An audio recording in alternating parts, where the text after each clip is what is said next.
வசதியுமே செஞ்சுருக்கோம். அங்கே பாருங்கள், அழகாக செடி மரம் நல்லா காத்தோட்டமாக இருக்கிறதுக்கு, ஸ்ட்ரீட் லைட்டு, சிமெண்ட் ரோடு, நல்லா ஹாயாக உக்காந்து காற்று வாங்கலாம்.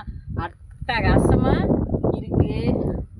அதனால் எவ்வளோ சிரமப்பட்டாலும் ஒரு லேண்ட் எடுத்து வைங்க, வாழ்க்கையில் மகிழ்ச்சியாக இருக்கலாம். வீடு கட்டலாம், அதை ரீசேல் பண்ணலாம், நம்ம வருமானத்தை நல்ல க்ரோத் பண்ணலாம். அனைவருக்கும் ஆரோக்கியம், ஐஸ்வர்யம், ஆனந்தம் ஆகிய அனைத்தும் அமுத சுரபியாக கிடைக்க வாழ்த்து.